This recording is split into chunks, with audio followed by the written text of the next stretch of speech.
Faire un business plan versus faire du business avec plan.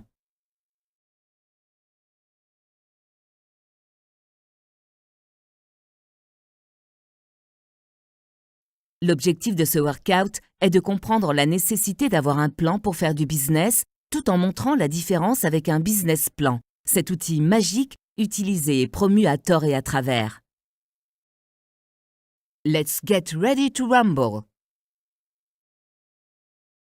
C'est quoi un business plan?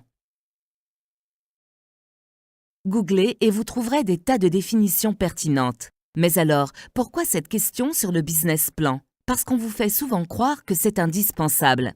Pourtant, ça n'est pas la panacée du business. La majorité des business plans ne fonctionnent pas. Il n'y a pas d'études là-dessus, ça n'engage que nous. Un business plan n'est qu'un ensemble de déclarations d'intention. Comparez un business plan avant et après lancement. Vous serez surpris du décalage. Beaucoup disent lever des fonds avec un business plan. Rares sont ceux qui en apportent la preuve. Si vous arrivez à lever des millions avec un dossier, faites-en un business. On peut faire un business plan pour tout et pour rien. Faites plutôt du business avec un plan d'action. C'est quoi, combien, pour quand et comment? Si le plan A ne marche pas, passez au plan B. Si le plan B ne marche pas, passez au plan C. Si le plan C ne marche pas, il y a 26 lettres dans l'alphabet. 1. C'est quoi? Quels sont vos objectifs? Objectifs spécifiques commerciaux, objectifs spécifiques financiers, objectifs spécifiques de production, objectifs spécifiques marketing et communication, objectifs spécifiques dans la recherche et développement.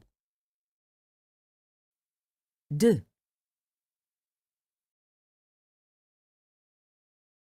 C'est combien? Des chiffres. En volume, en taux, en nombre, en pourcentage.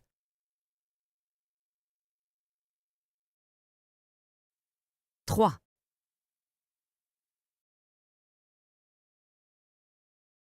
C'est quand? Le temps, c'est des euros. Quand et à quelle fréquence vous agirez? Quelles sont les dates butoirs, les dates de rupture? Quelles sont vos dates d'étape intermédiaire? À quelle fréquence allez-vous contrôler et ajuster? Tous les matins? Une fois par semaine? Une fois dans le mois? Quand j'aurai le temps? 4.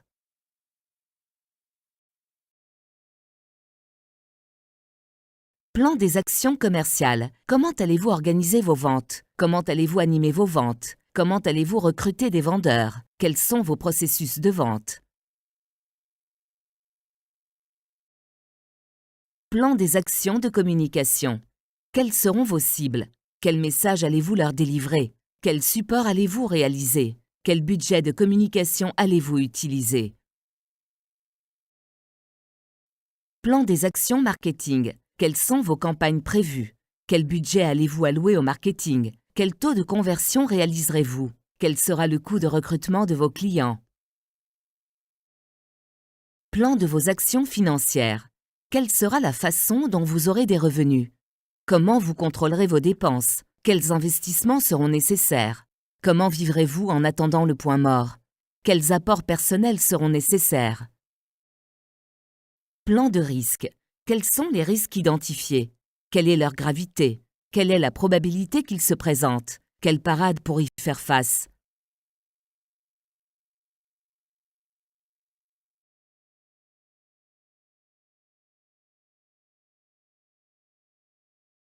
À retenir.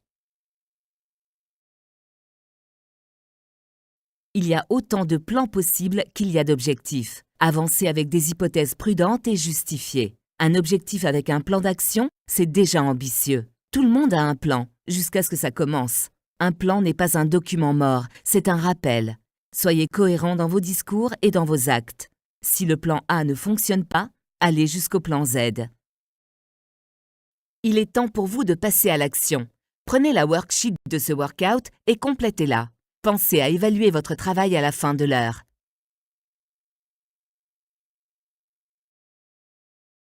Merci de votre attention. Hope you're ready for the next episode.